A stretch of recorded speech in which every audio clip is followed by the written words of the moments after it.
जय जगदंब. मी माहूरगड तांबुलवाला व माझे मामा रेणुकादेवीचे मुख्य गाभारा पुजारी भवानीदास रेणुकादास भोपी पाटील. आज आम्ही जातोय चरणावती कुंडाच्या दर्शनासाठी व या कुंडाची थोडीफार माहिती आपल्या भक्तांपर्यंत आपल्याला पोचवायची आहे. हे कुंड अनुसया मातेच्या मंदिराच्या अलीकडच्या टर्नपासून ते दत्त मंदिराच्या पहिल्या दुसऱ्या टर्नच्या सेंटरला असून इथे आपल्याला खाली जायचं आहे. इथं बोर्ड पण लावलेला आहे.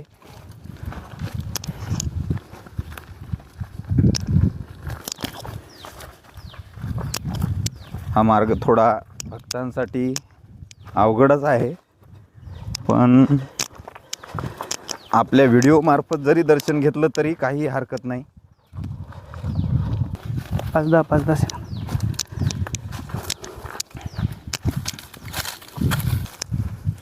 या घनदाट जंगलामध्ये एक भव्य दिव्य असं हिरवगार बहुतेक हे रोड्याचं झाड आहे, पण इथं असं थंडगार ठिकाण आहे. आपण चरणावतीकडे जाताना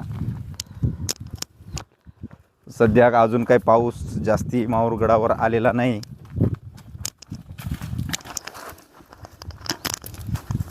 आलो आपण चरण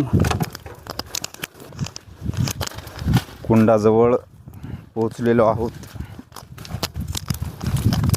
मार्ग थोडासा अवघड आहे, पण आपल्याला अवघड म्हणण्यापेक्षा त्या काळात देवदेवतांनी कसं हे साध्य केलं असेल.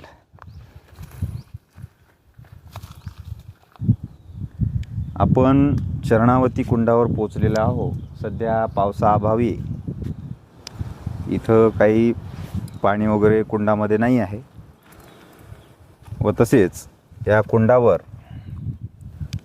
गणपती बाप्पांची एक अशी विलोभनीय अशी मूर्ती आहे. ती उजव्या सोंडाची मूर्ती आहे.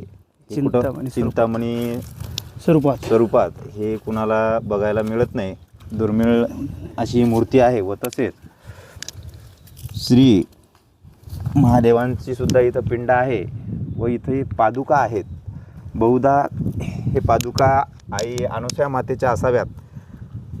मी असं हे सांगू शकत नाही, पण म्हणतात की ज्या वेळेला सती अनुसया मातेचा इथं त्यांचं वास होता त्यावेळेला आई इथं स्नानासाठी येत होत्या ह्या कुंडावर असं म्हणतात. तर आपण चरणावती कुंडाचं दर्शन घेऊन इथं आजचा आपला